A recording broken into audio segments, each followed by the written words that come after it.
Mabuti naman nakarating ka pa. Kanina pa naghihintay ang kliyente mo sa'yo. Higit 1 oras na yan dito, ayaw naman magpagawa ng eyelashes sa iba. Gusto sa'yo lang. Ay nako, mabuti na lang wala pang supervisor, hindi niya nakita yan. Mamaya memo ka na naman. Pasensya na, traffic kasi. Anong oras na rin ako nagising? Galing pa kasi ako sa bahay ni Kent. Ay, ang sakit ng ulo ko. Anong oras na kasi ako natapos maglaban ng mga damit niya eh. Alam mo ba na pupunta yung loyal client mo? Ang sabi niya nakausap ka na niya kagabi. Ikaw pa nga raw ang nagbigay ng oras sa kanya eh. Ano ba naman yan, Carmela?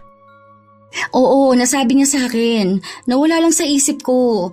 Akala ko nasabi ko sa kanya na hapon pa. Pasensya na talaga.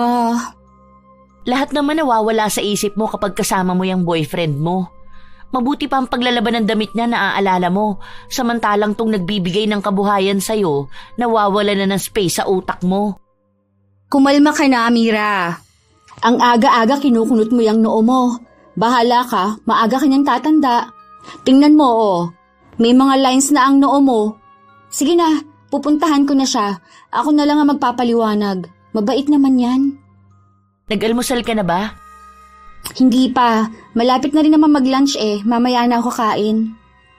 Hay nako, inuuna palagi ang lalaki kaysa sa sarili. Sige, mamaya pagkatapos mo dyan sa kliyente mo, mag-almusal ka muna. Maglalagay ako ng sandwich dun sa pantry. Magtitimpla na rin ako ng kape. Kailan ka kaya matatauhan dyan sa pagiging tanga mo sa pagmamahal? Yung lalaking pinapaaral todo asikaso, tapos pinapabayaan ng sarili na alam na sasabak sa trabaho maghapon. Naku talaga! Ngiti lamang ang iginawad ni Carmela sa kanyang kaibigan. Higit 2 dekada na silang magkaibigan ni Amira at sanay na siya sa ganoong asta nito. Natural na ang pagiging prangka at maldita ni Amira, lalo na kapag hindi niya gusto ang ginagawa ng kanyang kaibigan. 4 na taon na ang relasyon ni Carmela sa kanyang nobyo at kahit na ganun sila katagal ay hindi pa rin boto ang kaibigan niya sa kanilang relasyon. Mabilis lang ding natapos ang kanilang araw at 100 lang naman ang uuwian ng magkaibigan, kaya sabay na silang umalis ng trabaho. Samahan mo muna ako. Bibili lang ako ng pagkain. Gusto ko ng manok eh. Saan ka ba bibili? Masyado yatang malaki yung half lechon na bibilin mo. Ay pwede rin naman para may pambaong ka bukas. Hatian mo na lang ako, baka kasi hindi ako makapagbaon ng ulam. Ako na lang ang bahala sa kanin. Hindi. Bakit naman yun ang bibilhin ko? Ang mahal kaya nun, alam mo naman na nagtitipid ako. Maghahanap ako ng mura lang. Sana may tig-15. Anong mahal dun? Ikaw naman ang kakain at aabot pa naman yon hanggang bukas para may ipambabaon ka pa. Ako, Carmela, tigilan mo sa pagtitipid mo sa sarili mo ha? Tapos todo bigay ka sa luho niyang boyfriend mo. Anong makakain mo sa tag-15? Baka ibigay sa'yo yung mantika na pinagprituhan na lang. Bakit ba hanggang ngayon hindi mo pa rin siya hinihiwalayan? Masyado na siyang magastos ngayon. Bakit ko naman siya hihiwalayan? Mahal namin ang isa't isa at maayos naman kami. Nagbabago naman na siya at nakikita ko yon. Huwag lang sana yung mga babaeng malalande ang kusang lumalapit sa kanya. Alam mo naman sa panahon ngayon, hindi naman siya magloloko kung hindi siya inaakit ng mga yon. Hindi pa kayo hiwalay kasi kailangan ka pa niya, no? Malaki pa ang babayaran niya sa graduation niya, di ba? Kaya nga todo kayod ka eh. Ang daming tip na naibibigay sa'yo, pero kung magtipid ka sa sarili mo, grabe. Kulang na lang mag-ulam ka na ng asin araw-araw para lang wag makagastos. Sugar mommy ang labas, no? Huwag mong idamay ang panahon ngayon sa nangyayaring panloloko ng nobyo mo. Talagang malandi siya, yun na yun. Kasi kung talagang tapat siya, kahit pa maghubad ang babae sa harapan niya, hindi siya manloloko. Tama na yan. Matalino ka naman kasi, Carmela. Huwag ka na maghanap ng ibang salita na magja-justify sa pagiging tarantado ni Kent. Ikaw, panay ka ganyan sa akin. Hindi mo lang kasi alam ang nangyayari sa relationship namin. Malamang magtitipid ako dahil itong ginagawa ko para sa future naming dalawa. Kapag nakapagtapos na siya at nagkaroon na ng magandang career, matutulungan na niya ako. May ibibigay na rin niya ang pangako sa akin na magandang buhay. May tiwala ako sa boyfriend ko at yun ang mahalaga. Hoy babaita, 23 years old pa lang yung boyfriend mo at ikaw 33 na. Sa 4 years na relationship nyo, ilang beses ka na niyang niloko sa babaeng mas bata sa'yo. Ipupusta ko lahat ng meron ako sa buhay ko. Kapag nakapagtapos yan, iiwan ka niyan. Yung pangarap at karera na pinapangako niya sa'yo, ibibigay niya yan sa babaeng mahal niya at hindi ikaw yun. Maniwala ka, kapag mahal ka ng lalaki, hindi ka niyan gagatasan ng ganyang kalala. Hindi niyan maaatim na ikaw ang bubuhay at magpapaaral sa kanya. Itong asawa ko, noong kami pa, nag-aaral yan habang nagtatrabaho. Partida ha, breadwinner pa siya sa pamilya nila, pero galit na galit siya kapag naglalabas ako ng pera para sa kanya. Dahil sinasabi niya na naaapakan nun ng pagkalalaki niya. Tapos yung boyfriend mo, ultimo pambili ng sabon sa'yo pahihingin. Ang laki ng katawan masyadong pabigat. Tigas ng muka eh. Magkaiba naman kasi sila ng asawa mo. Bata pa to nung nakilala ko at ang layo ng age gap namin ha. Ako rin na nagpresenta nito dahil ayoko na mahirapan siyang pagsabay ng pag-aaral at pagtatrabaho. Ano ba naman itong usapan natin, Amira? Kung saan na naman ito mapupunta tapos mag-aaway na naman tayo. Yan kasing mga lumalabas sa bibig mo, hindi mo inaayos eh. Wala kang pakialam kung makakasakit ka ng tao. Ay talaga, hindi ko titigilan yung relasyon ninyo. Di bali na lang na maglupasay ka sa pag-iyak mo dyan kesa mag-settle ka sa taong hindi alam ang responsibilidad sa buhay. Nasasaktan ka sa mga salita ko dahil alam mong totoo. Tama na sinabi, Amira. Nagpapasama lang naman akong bumili ng uulamin ko. Pinapangaralan lang kita dahil kapag nagmamahal ka, nawawala yung utak mo. Tinakpan ni Carmela ang kanyang tenga upang hindi marinig ang paulit-ulit na sinasabi sa kanya ng kaibigan. Sa paglipas ng mga araw, naging mahigpit ang dalaga sa kanyang gastusin, lalo pa at nalalapit na ang pagtatapos ng kanyang nobyo. Nagbigay siya ng malaking halaga dahil may kailangang bayaran si Kent sa paaralan. Naubos ang ipon niya at nadagdagan pa ang kanyang mga utang. Isang gabi, nagtungo siya sa bahay ng kanyang nobyo upang bigyan ito ng sorpresa. Dala niya ang sapatos na gustong-gusto ni Kent. Magandang gabi po, tita. Andyan po ba si Kent? Ay, oo nga po pala. May dala po akong grocery. Dumaan po ako kanina. Binilhan ko na rin po kayo para po may stock kayo. Kinuha ng nanay ni Kent ang dala niyang plastic at sinabi na nasa loob ng kwarto ang kanyang nobyo. Agad din naman na nagpunta roon ang dalaga. Pagtayo niya sa tapat ng pinto, bumukas ito at may isang babae na lumabas. Labis ang pagtataka niya dahil ngayon niya lang nakita ang babae na yon. Kung susumahin ay bata pa ito. Kung hindi kaedad ng kanyang nobyo, maaaring mas bata ng 2 taon. Balingkinita ng katawan, maputi at kulay abo ang buhok. Hindi maikakaila na maganda ang babae na yon. Sino yon? Andito ka pala, babe. Kamag-anak namin yon. Pinsan namin sa father side. Halika. Kanina ka pa ba? Bakit hindi mo ko sinabihan na pupunta ka ngayon? Sana nag-chat ka man lang sa akin para ako na ang sumundo sa'yo sa kanto. Ngayon ko lang siya nakita. Bakit nandito siya sa loob ng kwarto mo? Nakiligo lang siya. Kasi kanina may tao sa CR. Dito lang naman sa kwarto ko may bukod na banyo. Kaya sabi ko dito na lang siya kasi aalis siya ngayon eh. Mamaya pagbalik niya ipapakilala kita. Siya yung anak ng tito ko na nag-asawa ng mas bata. Naalala mo ba yung kwento ko sa'yo? Yung nag-abroad tapos doon nakakilala ng bagong asawa? Hindi ko alam kung naaalala mo pa siya. Matagal ko na kasing naikwento yun eh. Oo, naalala ko na. Kaya pala ngayon ko lang siya nakita eh. Kahit naman ako, ngayon ko lang siya nakita. Mga bata pa kami nung nagkasama kami. Kahapon lang yung dumating. Pag uwi ko galing school, andito na siya.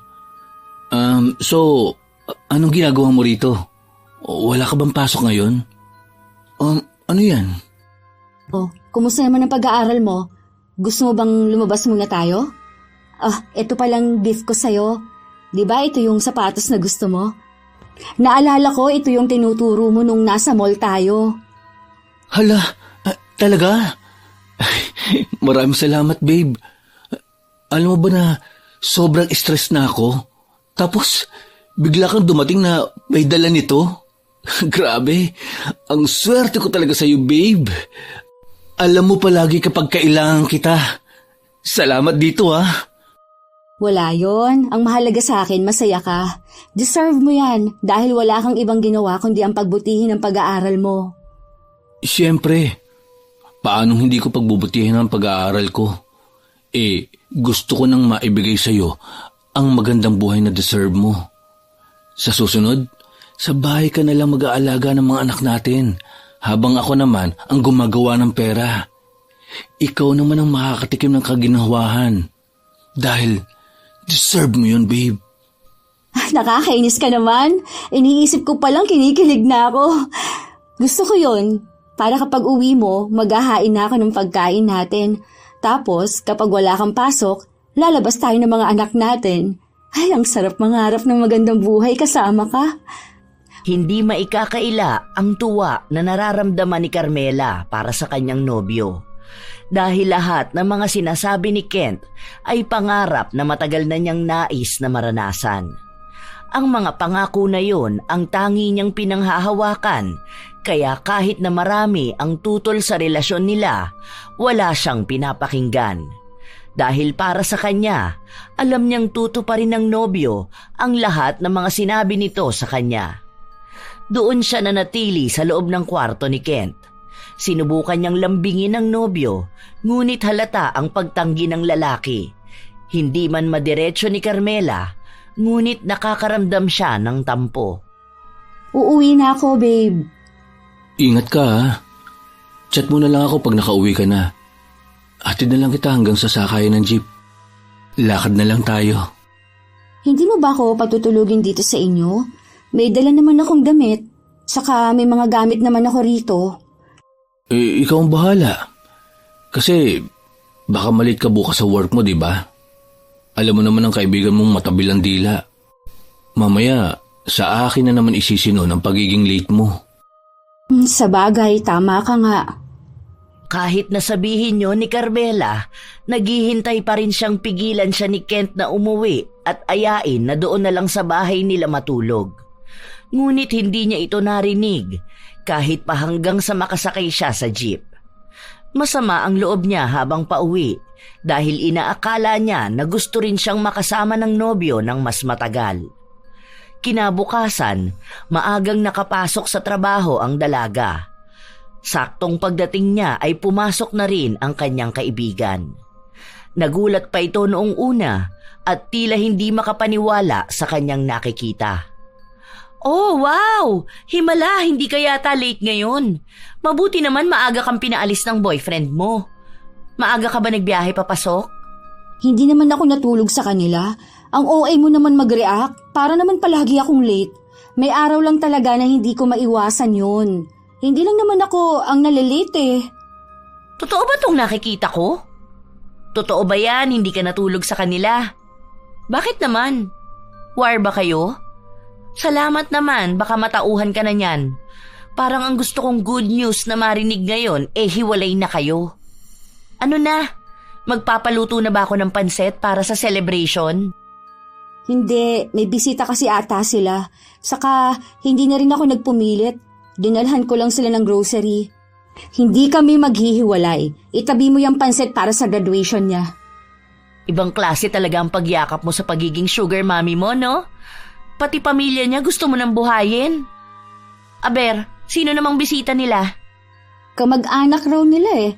Babae, ngayon ko lang nakita. Hindi ko alam kung ano tong nararamdaman ko pero medyo nagdududa ako. Ayan na yun. Ayan na nga ba sinasabi ko sa'yo, Carmela? Simula pa noon, ganyan na siya. Hindi na magbabago yung boyfriend mo. Malala na yan. Manloloko na yan noon pa man. Mananatili yung manloloko. Sus! Ngayon, kamag-anak naman pakilala niya sa babae niya? Ano ba yung last na babae niya? Ang sabi niya tomboy, pero nagulat ka na lang nakikipaghalikan siya at ilang buwan na silang nagkikita. Naku! Sinasabi ko sa'yo, Carmela, tigilan mo na yan. Maawa ka naman sa sarili mo. Paano ka makakakilala ng lalaking para sa'yo kung stay ka ng stay sa ganyang relasyon? Wala na ka na itutulong sa'yo, lalo ka pang sinisira. Ano pa bang gusto mong mangyari bago mo makita yan ng malinaw? Ang dami mo namang sinabi. Hindi pa nga napapatunayan eh. Malay mo naman pinsan niya nga talaga, di ba? Tapos masyado lang akong nag-iisip ng kung ano-anong bagay. May tiwala naman ako sa kanya at alam kong hindi niya ako lolokohin. Andoon naman ang pamilya niya. Mabait ako sa kanya. Hindi naman siguro sila papayag na lokohin ako ng anak nila. Sige, maglaro ka ng tanga-tangahan ha. Alam mo premyo niyan? Luha.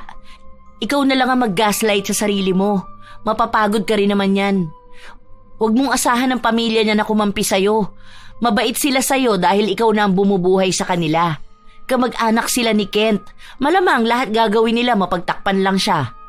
Ang pamilya ng boyfriend mo ay hindi mo pamilya. Pinapalala mo lang ang sitwasyon eh. Sa halip na kumalma ako, lalo mo akong pinag-overthink. Hindi ka naman nakakatulong, lalo na yung mga sinasabi mo. Ay talagang mag-overthink ka. Tandaan mo, trust your instinct. Hindi mo yan mararamdaman kung wala lang yan. Ilang beses ka na bang natulungan yan mahuli ang boyfriend mo? Hindi ba last na pagdududa mo sa kanya nagkatotoo? Ang ibig sabihin, may tinatago sa'yo yung bata mo. Ayusin mo yung trabaho mo, Carmela. Ilang beses ka na nagkamali ngayong araw. Ilan na yung nagreklamo sa'yo? Naku po, baka magkaroon ka ng penalty, mabawasan pa yung sasahurin mo. Nasistress na ako sa ginagawa mo. Malaki nagiging epekto nito sa'yo. Pasensya na. Hindi lang talaga ako makapag-focus sa ginagawa ko eh. Ang dami kasing tumatakbo sa utak ko ngayon. Bakit? Iniisip mo na naman yung boyfriend mo at pinsan niya kuno? Ang laki na ng epekto ng lalaki na yan sa buhay mo, Carmela. Hindi na uso ang martir sa panahon ngayon. Tama na yan. Napaaral mo na siya eh. Kayang-kaya na niya ng sarili niya. Hindi naman kasi tungkol dyan. Basta, may iba pa. Hindi mo ako maloloko. Kilala na kita. Alam ko kung saang bagay ka nagkakaroon ng problema. Naaawa na ako sa'yo, Carmela. Please naman, maawa ka naman din sa sarili mo.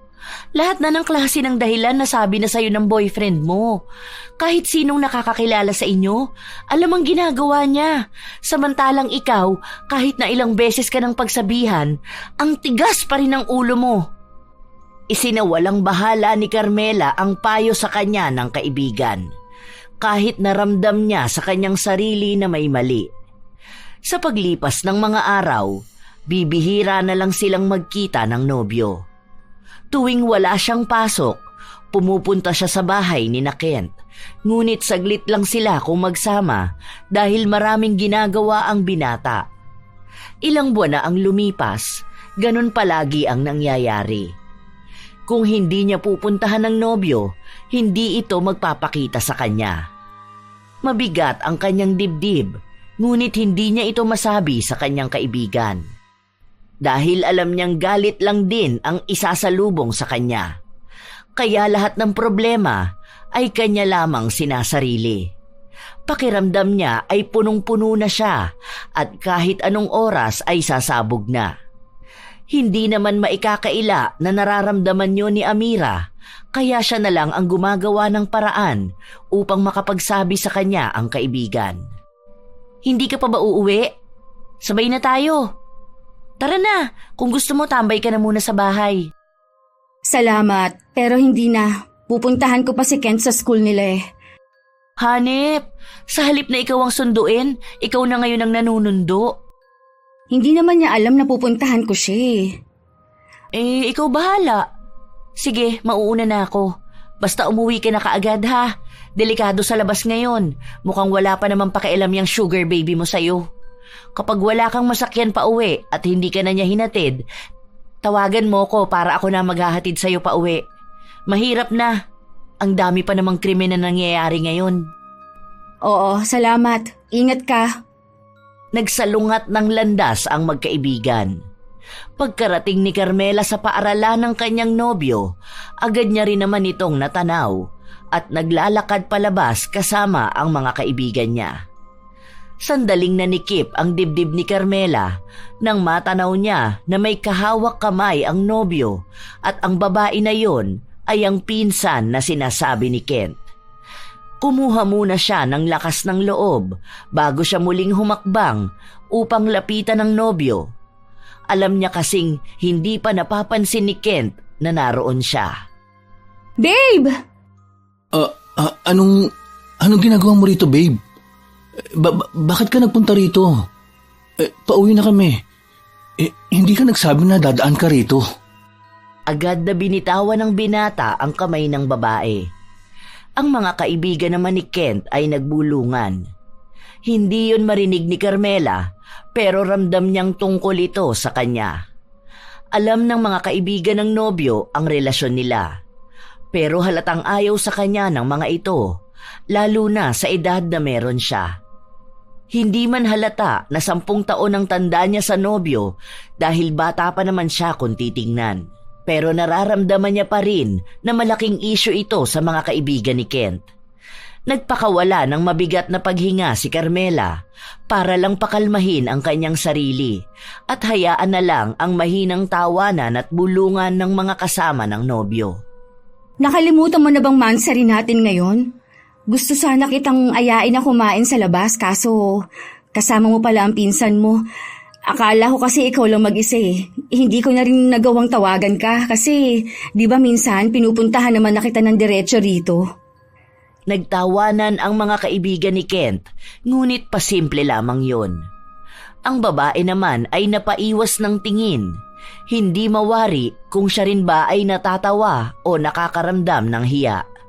Sinita pa ni Kent ang mga kaibigan niya upang tumigil sila sa ginagawa nila. Hindi mo naman siguro nakalimutan na mansari natin, no? Ano ka ba, babe? Malamang hindi ko naman makakalimutan yun. Bakit ka nagpunta pa rito? Hinintay mo na lang sana ako na magpunta sa bahay niyo. Paano yan? Nakalimutan ko sa bahay ang regalo ko sa'yo. Akala ko kasi makakadaan pa ako sa bahay, kaya hindi ko na dinala. Ayos lang. Pwede mo namang ibigay kapag pumunta ako sa inyo eh. Palagi naman akong pumupunta doon. Ano, saan tayo?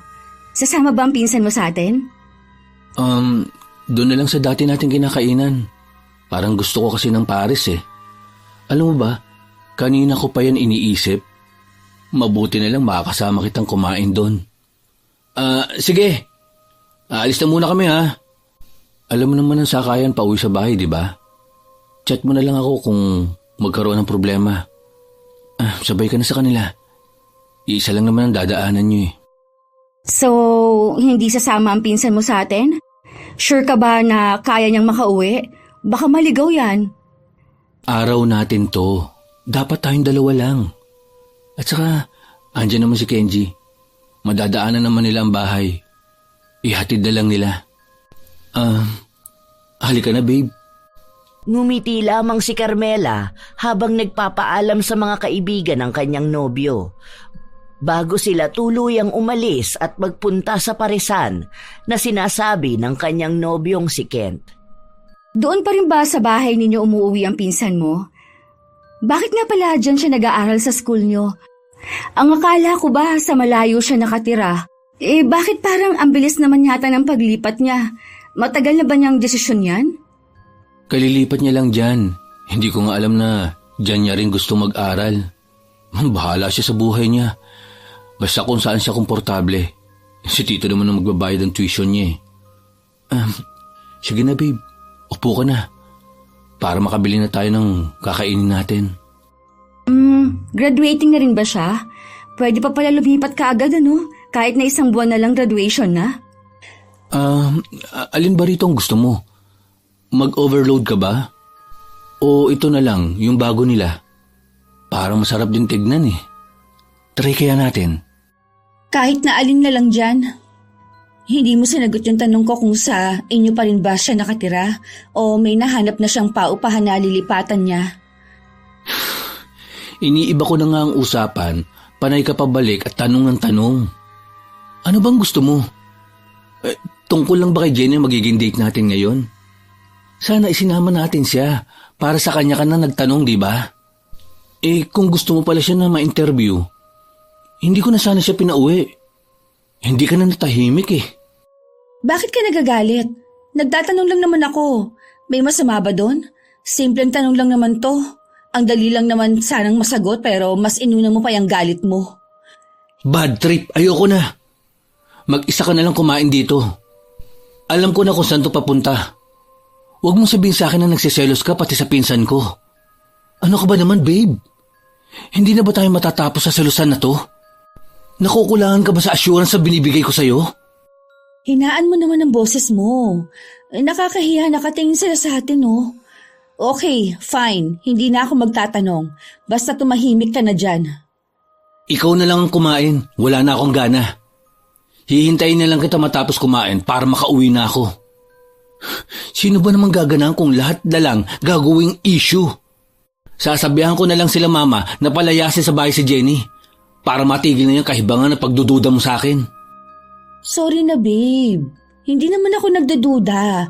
Gusto ko lang naman magtanong. Sige na, pili na tayo ng kakainin. Sorry na talaga. Mag-sorry ka pero nasira mo na ang mood ko. Ang ayos-ayos natin eh. Tapos ganyan ka aasta? Sana hindi mo na lang ako pinuntahan, di ba? Masaya tayo eh. Gumagawa ka kasi ng ikagagalit ko. Ganito ba ang gusto mo? Maging toxic ang relationship natin? Mag-aaway tayo palagi? Sorry na, please. Oo na, kasalanan ko na to. Hindi ako nag-iisip. Huwag ka na magalit. Ilang beses pang pinilit ni Carmela ang kanyang nobyo para lang hindi sila magkagalit. Kumalma naman si Kent at ipinagpatuloy nilang ipagdiwang ang kanilang espesyal na araw. Simula ng gabing yon, hindi na naalis sa utak ni Carmela ang tungkol kay Jenny. Nais niyang malaman ang tunay na ugnayan nila ni Kent.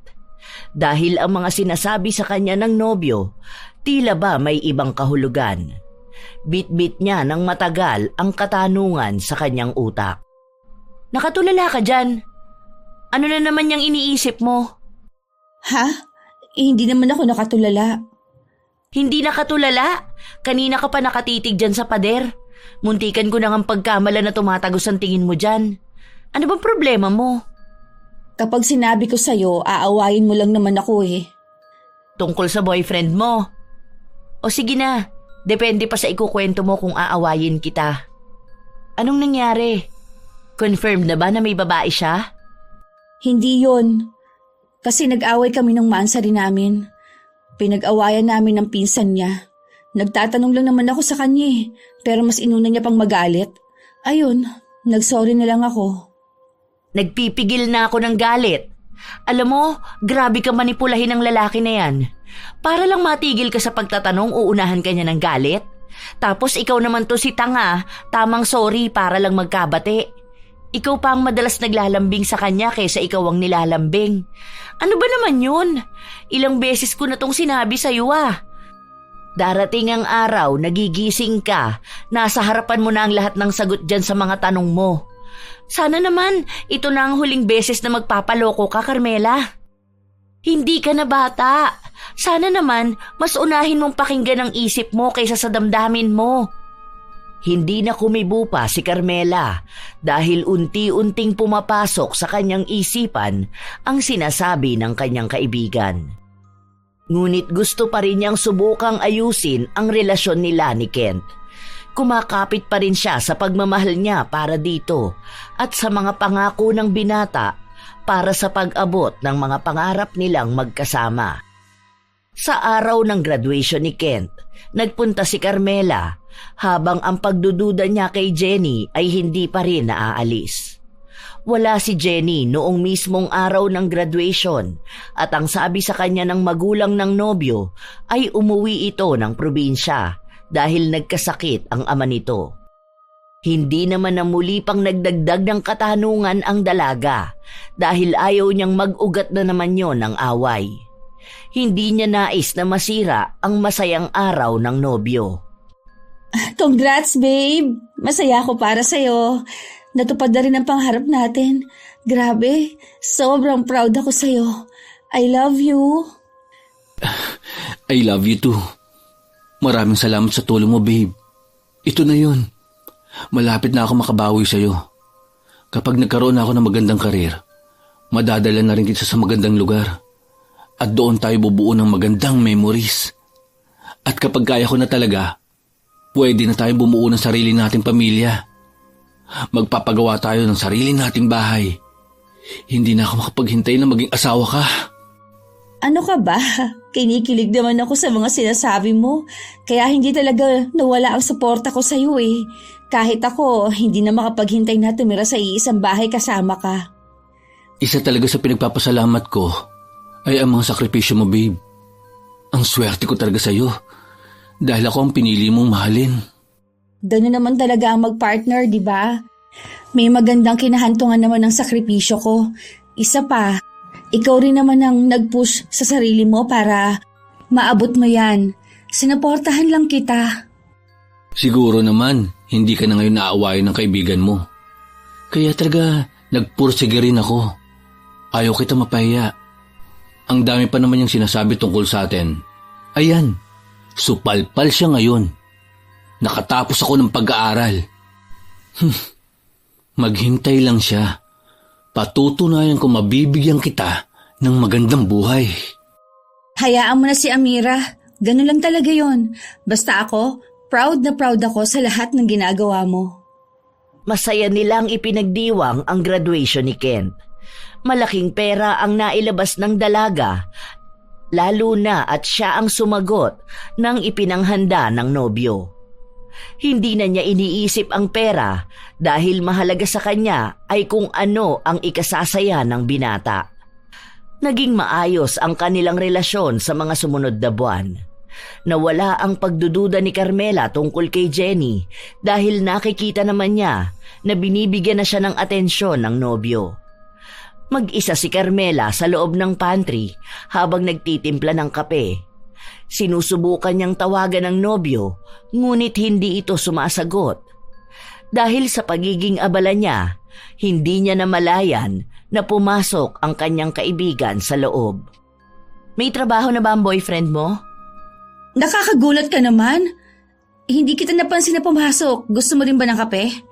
Para kang kabote kung sumulpot. Salamat na lang, kakakapi ko lang kanina eh. So ano nang ganap sa buhay ng sugar baby mo? Tapos mo na siyang pag-aralin. Ano nang ginagawa niya sa buhay? Hindi mo na talaga inalis yung pagtawag sa kanya na sugar baby ha.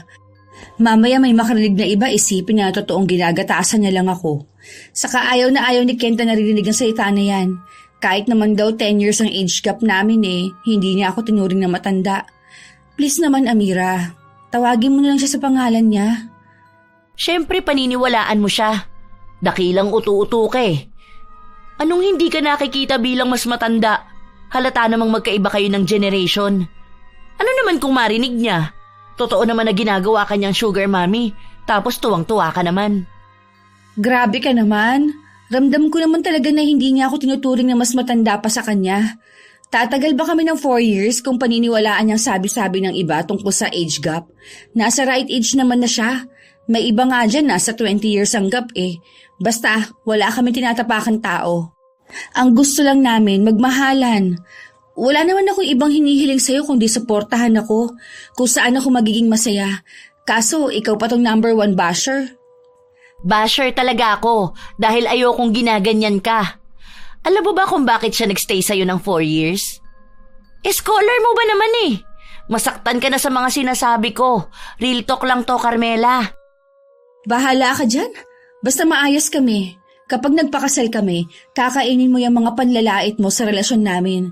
Magkaibigan tayo, pero hindi mo man lang tinitingnan ang mga sinasabi mo sa akin kung nakakasakit ka ba. Sana naman minsan, magkaroon ka ng konsiderasyon na tao ako. May nararamdaman. Hindi yung akala mo kumakausap ka ng pader na walang pakiramdam. Kaya nga ako concerned dahil magkaibigan tayo. Alam ko at nakikita ko ang ginagawa niya sa'yo. Sige, tingnan natin kung hanggang saan tatagal yung pinaglalaban mong relasyon. Pero sinasabi ko sa'yo, ngayon na-graduate na siya, ipupusta ko pati buhay ko, magbabago yan dahil hindi ka na niya kakailanganin. Hindi na kumibo pa si Carmela. Lumabas siya ng pantry na bit-bit ang kape.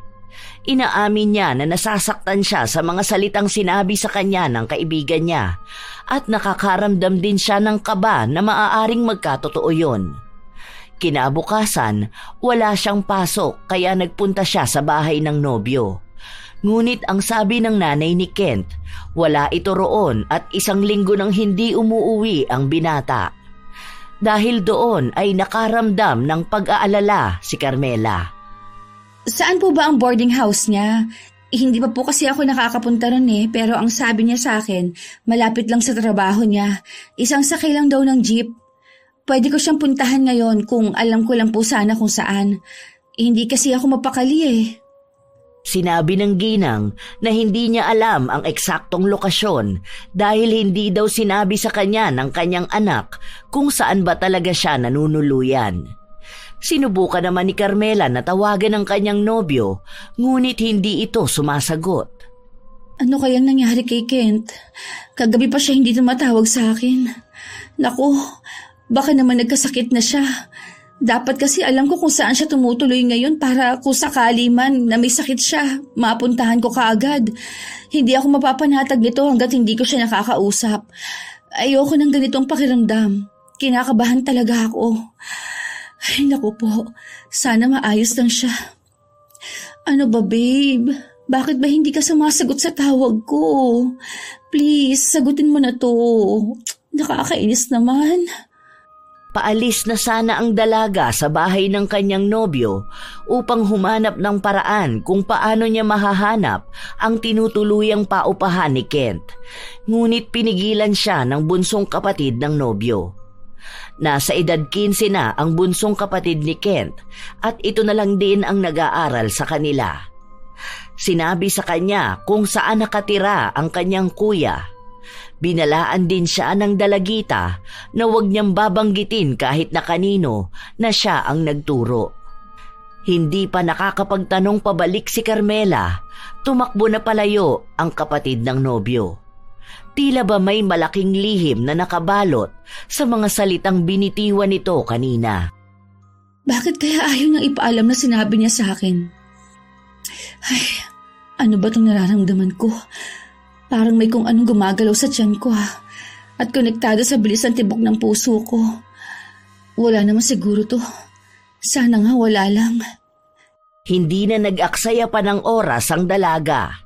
Agad niyang pinuntahan ang bahay na tinutukoy ng kapatid ni Kent. Hindi naman siya nahirapan dahil alam ng una niyang pinagtanungan ang bahay na hinahanap niya.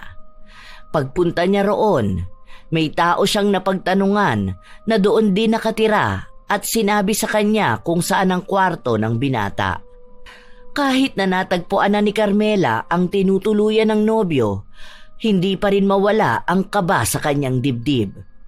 Alam niyang iba ang ibig sabihin ng kaba na yon, ngunit ayaw niyang pakinggan. Mas dumagdag pa sa gulo ng damdamin niya ang sinabi ng lalaki. Asawa niya? Kasama niya kamo ang asawa niya sa kwarto ngayon? May asawa si Kent? Kailan pa sila nagsama ng asawa niya? Napahawak sa dibdib si Carmela para pakalmahin ang kanyang sarili.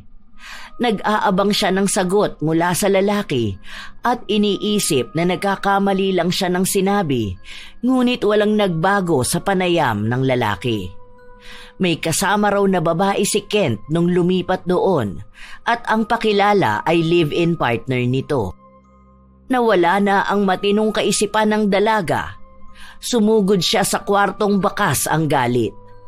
Kahit pa man hindi siya sigurado kung tama ba ang sinabi ng lalaki o gumagawa lang ng paraan upang mag-isip siya ng malalim. Kent! Lumabas ka dyan! Kent! Buksan mo tong pinto! Ilang mabibigat na pagkatok sa pinto ang ginawa ng dalaga. May ibang taga-katabing kwarto pa na lumabas dahil maging sila ay nabulabog sa lakas ng sigaw at pagkatok ni Carmela. Ilang sandali pa ay bumukas na rin ang pinto.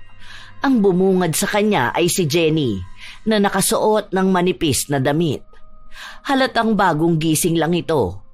Wala rin siyang suot panloob, kaya doon tila nabigyan ng linaw ang kanina niya pang pagdududa. Anong ginagawa mo rito? Bakit magkasama kayo ni Kent sa loob? Nasaan si Kent? Agad na pumasok sa loob ang dalaga. Doon niya lang nakita ang nobyo, nakalalabas lang sa banyo. Anong ginagawa mo rito? Nakakahiya naman, ang daming tao sa labas na istorbo mo. Sana tumawag ka man lang sa akin. At paano mo nalaman na nandito ako? Hindi na mahalaga kung kanino ko nalaman. Anong ibig sabihin nito, ha? Bakit kasama mong babae na to sa kwarto mo? Ayos, ha? Ang pinsan mo kasama mong natutulog sa iisang kama? Ano, Kent? Huwag ka na magkaila. Aminin mo na niloloko mo ko. Ang sabi ng isang lalaki na kasama nyo rito, kasama mo ngayon ang live-in partner mo. Manloloko ka? Hayop ka? Akala ko pa naman ako lang ang mahal mo. Alam mo na palang kasama ko siya eh. Bakit ka pa nagtatanong? Ang ibig sabihin, totoo? Ha? Ipinakilala mo sa akin bilang pinsan ng inaasawa mo? Walang hiya ka talaga. Ibang klase ng kababuyan mo sa sarili mo, Ken.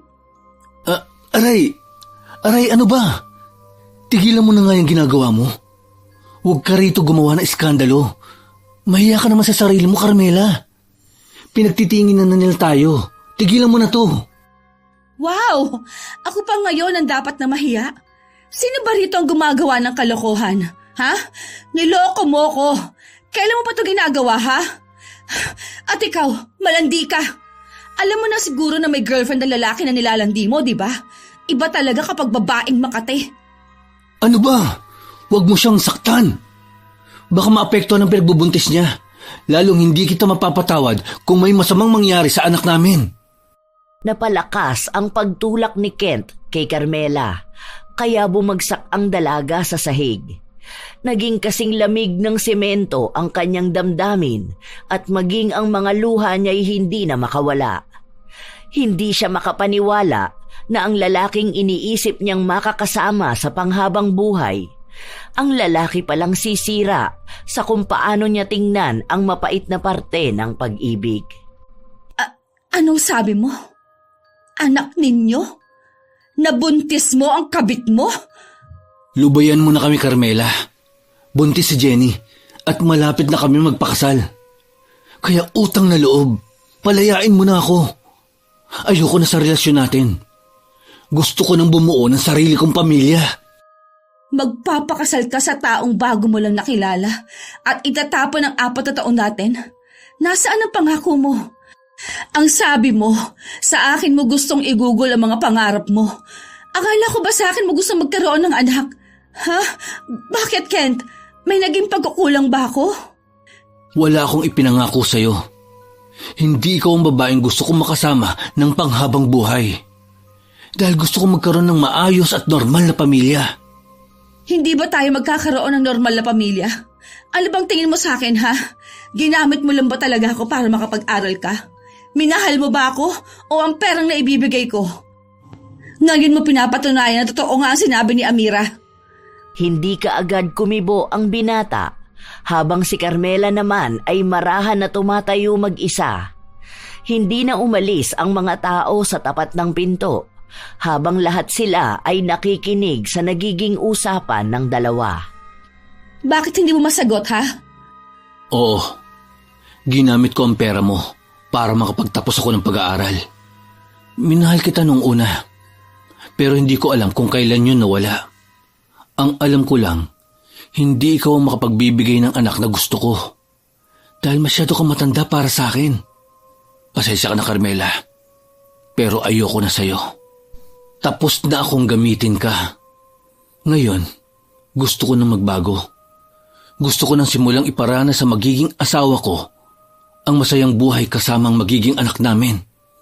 Ganon lang yun? Matapos ka magpakahirap para mapaaral ka, sa ibang babae mo ibibigay ang magandang buhay? Alam mo ba kung ilang beses kitang pinaglaban sa mga tao nagsasabi na wala akong mapapala sa'yo? Tama nga sila. Wala kang utang na loob. Nagbulag-bulagan ako sa mga signs. Yun pala, harap-harapan mo na akong niloloko. Hindi ko na ito matatanggap. Hindi ko kaya ang kahihiyan na bitbit ko. Dahil lang sa may girlfriend ako na matanda na. Una pa lang alam mong mas matanda ako sa'yo. Hindi ba? Ikaw pa ang nagsabi na wala kang pakialam dahil hindi sila ang magmamahal sa akin. Tapos ngayon bigla mo akong ikahihiya. Noong una akala ko ayos lang. Pero pinagtatawanan ako ng mga tao. Bata pa ako. Marami pang maaabot sa buhay. Kaya pasensya ka na. Ayoko nang madagdagan ng sakit, Carmela. Hindi kita mahal. Kaya please lang, hayaan mo na kami ni Jenny na bumuo ng sarili naming pamilya. Hindi makapaniwala si Carmela sa mga salitang binitawan ni Kent. Naging mas malinaw sa kanya ang lahat. Kaya pala hindi siya hinahawakan ng kamay kapag nasa labas sila dahil kinakahiya niya ang nobya. Sa tuwing tinatanong kung ilang taon na si Carmela, hindi ito sinasagot ni Kent. Ngayon lang tila ba bumalik lahat sa utak ng dalaga. Hindi na niya nagawa pang magsalita dahil kusaan na siyang pinagtabuyan ng lalaking akala niya ay mahal siya. Tuluyan na siyang pinabayaan nito at pinipili ang babaeng tunay niyang mahal. Hindi ko na alam anong gagawin ko. Paano ako magsisimula ulit? Kung lahat ng pangarap ko kasama siya, hindi ko kayang mabuhay nang wala si Kent. Ang dami kong kahihiyang bibit-bitin. Pinaglaban ko siya. Tapos kayong pinatunayan niyang tama lang ang babala sa akin ng mga tao. Magkaiba pala talaga ang mahal kaysa kailangan lang. Dahil sa mga nangyari, hindi magawa ni Carmela na sabihin sa kaibigan ang mga natuklasan niya. Ngunit kahit hindi niya ito aminin, nararamdaman ni Amira na may kakaiba sa kanya. Sa paglipas ng mga araw, madalas na tulala lamang si Carmela.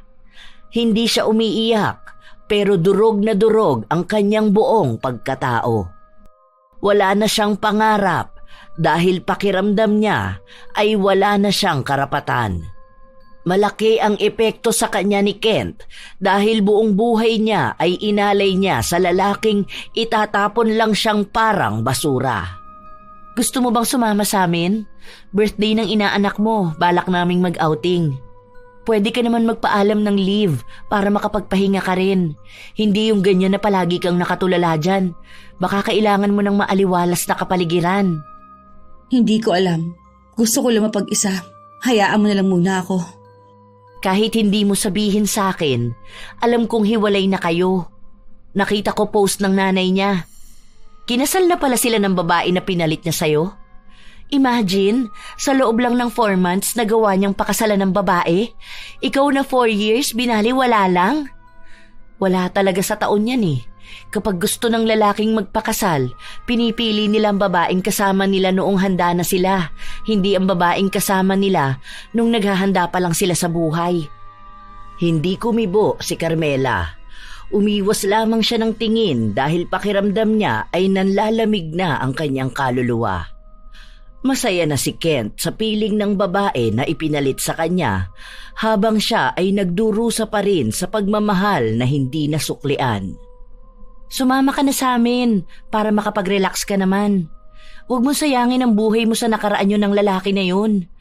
May makikilala ka pa ring lalaki na magmamahal sa'yo. Isipin mo na lang na malaking aral yan sa'yo. Huwag mo na ulit gagawin magpaaral ng lalaki, lalo na kung wala naman talagang planong piliin ka kapag nakuha na niya ang pangarap niya.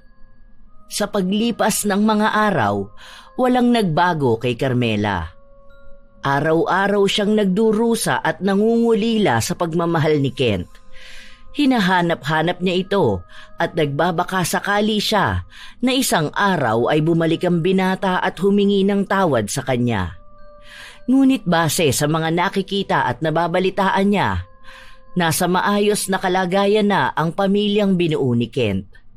Maganda ang trabaho niya at siya ang bumubuhay sa asawa nito na hindi niya pinagtrabaho kahit minsan.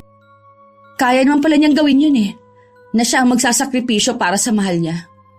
Yun ang matagal ko nang sinasabi sa'yo pero hindi mo maintindihan dahil mahal na mahal mo siya. Ngayon, mukhang natatauhan ka naman na. Hayaan mo na lang na karma ang bumawi sa kanya dahil sa panggagamit na ginawa niya sa'yo. Ang gawin mo na lang matutunang gumawa ng paraan kung paano ka ulit magiging masaya. Andito lang ako palagi sa tabi mo. Alam mo naman na kahit matabilan dila ako at masama ang ugali ko, hindi kita pababayaan dahil kaibigan kita. Sana nakinig na lang ako sa'yo nun. Hindi sana ganito kasakit. Ako ang bumuo ng pangarap niya para lang ibigay ang tagumpay sa ibang babae. Ang sakit Sobrang sakit. Damahin mo lang ang sakit. Huwag mong pigilan ang sarili mo. Makakatulong yan para mailabas mo lahat ng galit mo.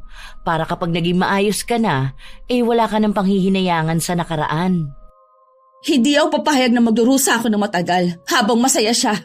Kung durog ako ngayon, dapat parehas kami. Walang magiging masaya. Naging bato na ang puso ni Carmela. Wala na siyang nararamdaman kundi ang galit at kung paano siya makakapaghiganti.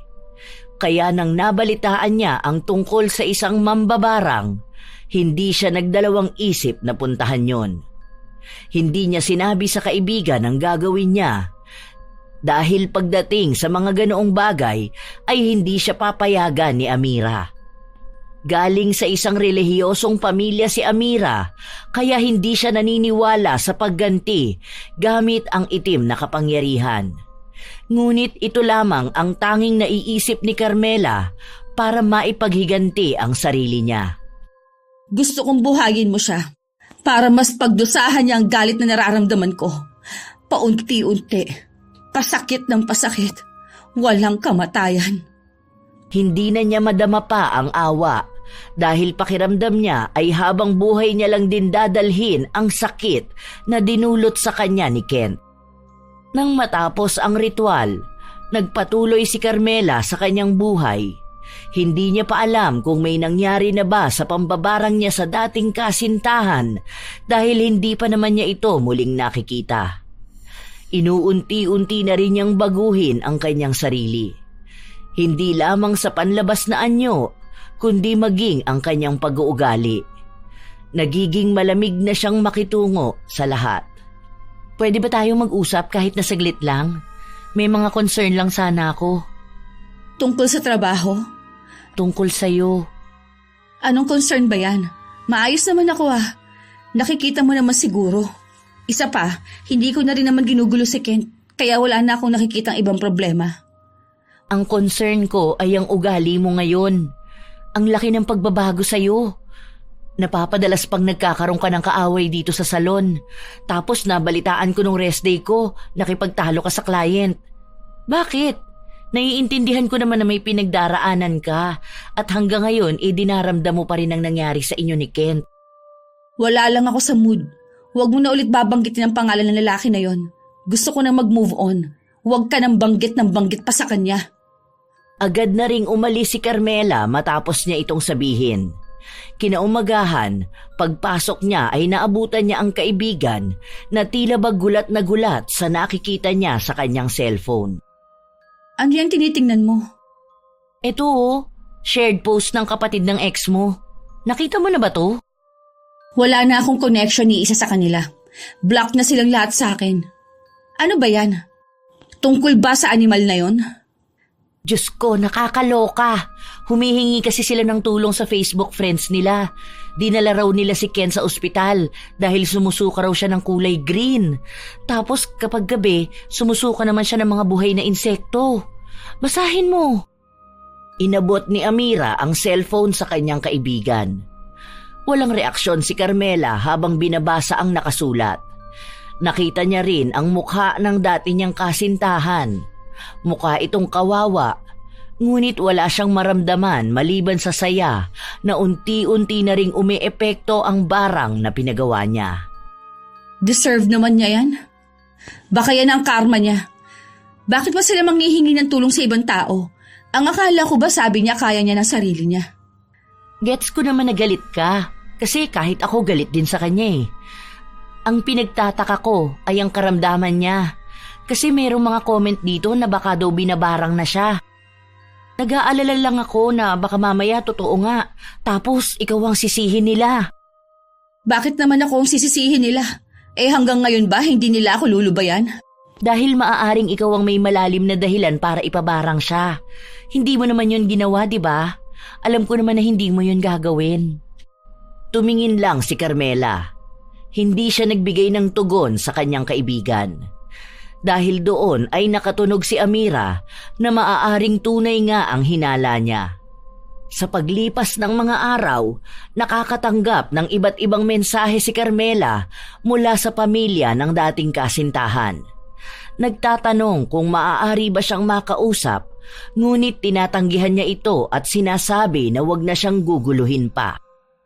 Isang gabi, nagpasya si Amira na manatili sa bahay ng kanyang kaibigan dahil wala silang pasok kinabukasan.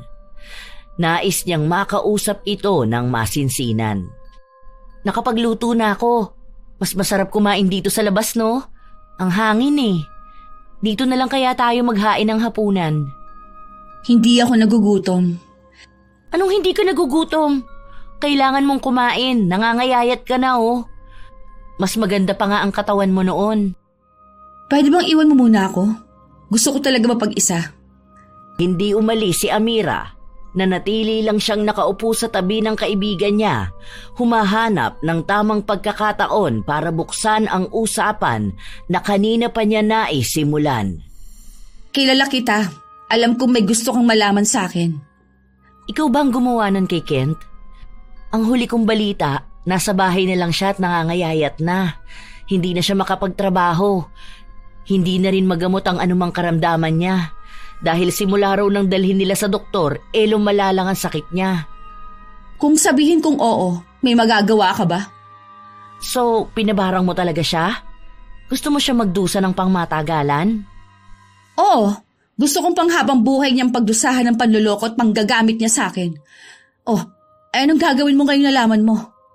Hindi kumibo ang kaibigan. Nakatingin lang ito sa kanya. Hindi mawari kung ano ang iniisip. Hindi na ito pinansin pa ni Carmela. Sa paglipas ng mga araw, nanatiling tahimik si Amira sa mga nalaman niya at ang mga balita tungkol kay Kent ay kusa lang ding dumarating kay Carmela. Hanggang isang araw, nagpunta sa kanilang salon ang asawa ni Kent at hinahanap si Carmela. Saglitin mo na lang kausapin. Paalisin mo na lang kung ayaw mo. Kanina pa kasi siya naghihintay sa'yo eh.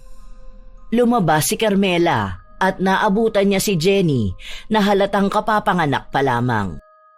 Nang makita siya ng babae ay umiyak ito sa harapan niya at nagmakaawa na puntahan si Kent dahil yun ang hiling ng kanyang asawa. Bakit ako magpupunta ron? 1 taon nang nakalipas simula na maghiwalay kami. Anong kailangan niya sa akin? Gusto niya ba na tulungan ko na naman siya? Hindi na ba siya nagsawa na lokohin at hanapin lang ako kapag kailangan niya? Sinabi ni Jenny na hiling yun ni Kent bago siya mawala sa mundo. Dahil pakiramdam daw ni Kent ay hindi natatagal ang kanyang buhay. Ngunit sinabi ni Carmela na hindi mangyayari yun. Kahit na anong nararamdaman ngayon ni Kent, ay bibit-bitin pa niya ng matagalan. Hindi maunawaan ni Jenny ang ibig niyang sabihin. Hindi na rin naman pinaliwanag ni Carmela. Pinaalis na lang niya ang babae. Kahit na anong pagmamakaawa nito, hindi niya pinakinggan. Hanggang sa lumipas pa ang ilang araw, palagi siyang binabalikan ni Jenny para makausap. Ngunit palagi siyang tumatanggi. Hanggang isang araw, nagkaroon ulit sila ng pagkakataon na makapag-usap ni Amira. Hindi na talaga magbabago ang isip mo? Hindi mo gustong makita pa si Kent? Paano kung yun na ang huling beses na makikita mo siya? Ayaw mo din naman sa kanya para sa akin, di ba? So, ano pang saysay na magkita kami? Ando na tayo sa point na ayaw ko sa kanya para sa'yo, pero hindi naman naaabot sa babarangin mo siya. Alam mo ba na grabe na ang nangyayari sa kanya ngayon? Nakikita ko ang post ni Jenny kung kani-kanino na sila humihingi ng tulong dahil kahit daw ang albularyo, hindi na magamot ang asawa niya. Tama lang sa kanilang maghirap. Noon bang akong tinatarantado nila, nakaramdam ba sila ng awa? Hindi naman, di ba? Kaya bakit ako makukonsensya sa ginawa ko? Kahit nga sorry, hindi ko narinig mula sa walang hiyang lalaki na yun. Sasamahan kita magpunta kahit na saglit lang. Baka kapag nakausap mo siya, makuha mo ang paglaya pati sa sarili mo. Alam mo ba, Carmela, na hindi lang siya ang pinahihirapan mo dyan sa ginagawa mo dahil malaki rin ang magiging epekto nito sa'yo at lalo na sa kaluluwa mo. Makinig ka naman sa akin. Magkaibigan tayo, hindi ko gustong mangyari sa'yo ang ganito kalalang bagay. Paano kung bumalik sa'yo ang mga ginagawa mo? Kung babalikan man ako ng karma, walang problema. Basta pare-pareho kaming nagdurusa. Dahil hindi ako papayag na ako lang ang nasasaktan habang sila masaya. Ilang beses pang kinumbinsi si Carmela ng kanyang kaibigan hanggang sa napapayag din siya. Nang matapos ang kanyang trabaho, naabutan nila si Jenny na naghihintay sa labas ng salon. Ayaw pa sanang kausapin ni Carmela ang babae, ngunit ang kaibigan na niya ang kusang gumawa ng paraan. Sasama na kami sa'yo, pero hindi kami magtatagal. Hindi maikakaila ang tuwa na nararamdaman ni Jenny nang marinig niya ito. Habang nasa biyahe sila, kinukwento niya ang mga napagdaanan ng kanyang asawa. Kung paano ito manghina sa tuwing susuka siya ng kulay berdeng likido na susundan ng mga kakaibang insekto. Nagpunta na rin daw siya sa albularyo. Ilan na ang sumubok na gamutin ang lalaki, ngunit wala ni isa sa kanila ang nagtagumpay. Dahil sa kalagitnaan ng paggagamot, nagsusuka rin ng insekto ang mga albularyo. At sa takot nila na sa kanila mapunta ang sumpa, itinitigil na nila. At sa tuwing ititigil nila ang panggagamot, mas lumalala lang ang nangyayari kay Kent. Nang makarating na sila sa bahay, nakiusap si Kent na iwan muna silang dalawa ni Carmela. Malamig naman ang tingin ng dalaga sa dating kasintahan na walang kalakas-lakas na nakahiga lamang sa kama. Hindi na makilala ang itsura nito dahil nakadikit na ang balat niya sa kanyang buto at ang masigla at bata nitong mukha ay tila ba naglaho ng ganun lang kabilis. Wala nang mas masaya pa sa akin ngayong nakikita pa rin kitang nagdurusa. Akala ko, makakaramdam ako ng awa. Pero mas lalo akong nakaramdam na hindi pa pala sapat ang nangyari sa'yo. Alam ko ang galit na nararamdaman mo sa akin dahil sa panggagamit na ginawa ko sa'yo. Pero gusto kong humingi ng tawad. Patawarin mo ako, Carmela. Para saan pa? Bakit ngayon ka pa hihingi ng tawad sa akin? Kung hindi mo pa yan mararanasan, hindi mo pa maiisip ang mga katarantaduhang ginawa mo sa akin? Matagal ko nang gustong humingi ng tawad sa iyo. Hindi ko lang alam kung paano ko gagawin. Napaatras si Carmela matapos na masuka sa sahig ang dating kasintahan. Kitang-kita niya kung paano lumabas ang mga buhay na insekto sa bibig ni Kent. Gumapang pa ang maliliit na ipis sa kanyang paanan. Ngunit nanatili lang siyang nakatayo. Walang reaksyon, walang awa. Hindi ko alam kung hanggang kailan na lang ang buhay ko. Pero gusto kong bago ako mawala, nagawa kong humingi ng tawad sa iyo. Sana kahit minsan, hindi man ngayon, mapatawad mo ako. Totoong ang paghingi ko ng tawad dahil ayokong lisanin ang mundong ito na may mabigat akong kasalanan sa iyo. Dahil sa lahat ng taong nagawan ko ng kasalanan, sa iyo ang may pinakamasakit. Patawarin mo ko sa panggagamit ko sa iyo noon. Hindi kumibo ang dalaga. Tinalikuran niya lang si Kent. Matapos nun ay lumabas na siya. Pagbukas ng pinto ay agad na pumasok si Jenny upang asikasuhin ang asawa niya na walang humpay sa pagsuka. hanggang sa makalabas sila ng bahay na natiling tahimik si Carmela. Ngunit ang utak niya ay paulit-ulit na nakikita ang kaawa-awang itsura ng dating nobyo. Nakapag-isip ka na ba? Itutuloy mo pa rin ang ginagawa mong pambabarang sa kanya? Oo, hindi ko yun babawian kahit na anong mangyari. Pagdusahan niyang pangmatagalan ang nangyari sa kanya. Sa paglipas ng mga araw, palagi siyang tinatanong ng kaibigan tungkol sa kanyang desisyon at pinapangaralan siya ng mga salita ng Diyos. Ngunit kahit na anong gawin ni Amira, tila yata sarado ang isip ng kaibigan. Hanggang isang araw, inaya si Carmela ng kanyang kaibigan na magsimba. Susunod na lang ako. May mga gagawin pa kasi ako. Hihintayin na lang kita para sumabay ka na lang sa sasakyan. Bakit pa push ka ng push sa akin na sumama sa simbahan? Hindi ba pwedeng hayaan mo na ako na kusa lang magpunta? Kung hihintayin kitang kusang magpunta, kailan pa? Alam kong ito ang kailangan mo ngayon. Maraming hinanakit ang puso mo. Kailangan mo ng kalinawan, Carmela. Ngayon mo pa yan sasabihin sa akin ha? Kung kailan nakagawa na ako ng mali. Ano ba sa tingin mo? Mawawala tong galit sa dibdib ko kapag isinama mo ako dyan? May mag-iiba ba? Maibabalik ba ang 4 na taong nasayang ko? Hindi mo naman kailangan balikan ng nakaraan para lang may mabago. Ang kailangan mo ay pagtanggap na natapos na yun para na rin makalaya ka. Huwag mong hayaan na tumagal pa lalo ang galit na yan kasi nilalamon ka na ng kadiliman, Carmela. Ikaw ang kusang lumapit sa kanya. Hindi lang si Kent ang nagdurusa dahil pati ang kaluluwa mo. Oo, hiniling ko rin na makarma yung walang yamong ex. Pero hindi sa paraan na ganito, na pati ikaw nadadamay na. Hayaan mo na lang muna ako. Buhay ko naman to eh. Hindi kita pwedeng basta lang hayaan, kaibigan mo ko. Sige na, kahit ngayon lang. Hindi na nakatanggi pa si Carmela. Sumama siya sa kaibigan niya na magpunta sa simbahan. Pagpasok niya sa loob, hindi niya mawari kung anong nararamdaman niya. Dahil sa oras na nakatapak siya sa loob, nagtaasa ng mga balahibo niya. Lalo na noong nagsimula na ang misa. Tungkol sa pagpapatawad at pagtanggap ng kasawian ang naging tema ng misa na yon.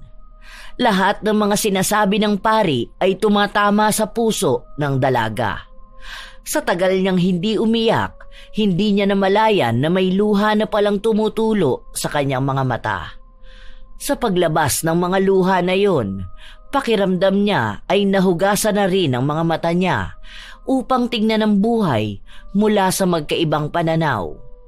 Hindi niya mawari kung paanong nangyaring ang bigat na matagal na niyang bitbit ay dito lang mababawasan. Sige lang, isuko mo na lahat ng galit at sakit na nararamdaman mo. Kapag naging magaan na lahat, makikita mong deserve mo maging masaya nang hindi na kinakailangan na saktan ng iba. Hindi napigilan ni Carmela na umiyak. Bumuhos ng tuluyan ang mga luha niya at ang kaibigan niya ay nakayakap lamang sa kanya habang hinahagod ang kanyang likod. Hinahayaan lamang siyang maglabas ng hinanakit niya dahil alam ni Amira kung gaano kabigat ang bitbit ng puso niya. May katagalan din ang inabot ng iyak ng dalaga hanggang sa tuluyan na siyang huminto at nagpunas ng kanyang mga luha. Ang sama kong tao, Amira. Paano ko nagawang umanib sa itim na kapangyarihan para lang mailabas ang galit ko? Hindi ka masamang tao, Carmela. Nagkamali ka lang ng nilapitan. Nasaktan ka at naiintindihan ko na ang gusto mo ay mabigyan lang ng katarungan ang nararamdaman mo. Pero hindi ibig sabihin nun na napakasamang tao mo na. Huli na ba ang lahat sa akin? Hanggat alam mo ang mga naging pagkakamali mo, kahit kailan hindi magiging huli ang lahat. May pag-asa ka pa. Dahil ngayon pa lang nagawa mo ng isuko ang galit mo. Alam mo na rin kung paano mo aayusin ang lahat sa buhay mo. Lumabas sila na may magaan na kalooban at klarong kaisipan si Carmela. Kinabukasan nun ay pinuntahan niya ang mambabarang at sinabing gusto na niyang ipabawi ang ritual na ginawa nila kay Kent. Pinaliwanag ng mambabarang na sa oras na gawin niya yon, mawawala na siya ng kontrol sa lalaki dahil maaaring balikan siya nito kung gagaling na siya. Hindi ko na kailangan pang isipin kung gaganti siya sa akin pabalik. Ang gusto ko na lang ngayon, magkaroon ng payapang kaisipan at buhay. Tinuloy ng mambabarang ang pag-alis ng sumpa. Simula ng araw na yon ay nagpasya na rin si Carmela na magpakalayo-layo dahil nais niyang kilalanin muli ang kanyang sarili. Hindi na siya nakakuha pa ng balita tungkol sa dating kasintahan. Ang huli niya lang nalaman ay umalis na si Kent ng bansa at doon na maninirahan ng pangmatagalan. Makalipas ang 5 taon, nagkaroon ng bagong nobyo si Carmela. Naging maayos ang samahan nila hanggang sa tuluyan na silang nagpakasal. Bumuo na rin siya ng kanyang sariling pamilya. Habang naglalakad siya mag-isa sa mall, napansin niya ang mukha ng isang lalaking pamilyar sa kanya. Alam niyang kahit na kailan, hindi niya malilimutan ang mukha ng lalaking kinabaliwan niya. Kumusta ka na, Carmela? Long time no see. Ang balita ko, nanganak ka last year. Maayos naman ang buhay. Mabuti naman gumaling ka na. Hindi ko nga alam kung anong nangyari. Pero alam kong may parte rin ang pagpapatawad mo sa akin. Maraming salamat pala. At sorry uli sa mga pagkakamaling nagawa ko sa'yo. Wala na yon. Napatawad na kita at pinalaya ako ng sarili ko sa sakit. Ang mahalaga na lang sa akin ngayon ay ang pamilya ko. Sana lang maging malaking aral na to sa ating buhay. Oo.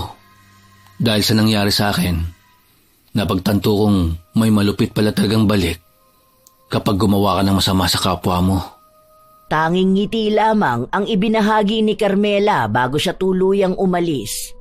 Napakagaan para sa pakiramdam na tuluyan na nga siyang nakalaya sa sakit na akala niya ay walang katapusan. Yun na rin ang huling beses na nagkasalubong ang landas nila ni Kent. Ang alam lamang ni Carmela, nagpatawad na siya at ang nais na lamang niyang pagtuunan ng pansin ay ang kinabukasan, hindi ang nakaraan niyang dinala niya sa kadiliman. Marami mang masamang karanasan sa kanyang nakaraan. Alam niyang malaki rin ang naging tulong nito para sa pagbabago niya.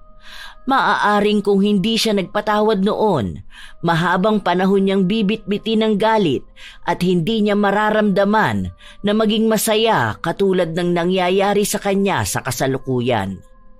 Dahil kung gaano sana kahaba ang pagdurusa na ipinataw niya kay Kent, ganun din ang pagdurusa ng galit na daladala niya.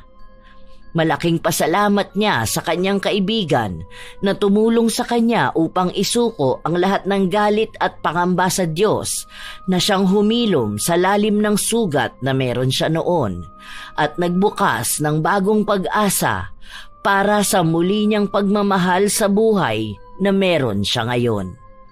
Shout out sa ilan sa mga masusugid na tagapakinig at taga-suporta ng mga istorya ni Lola Telang.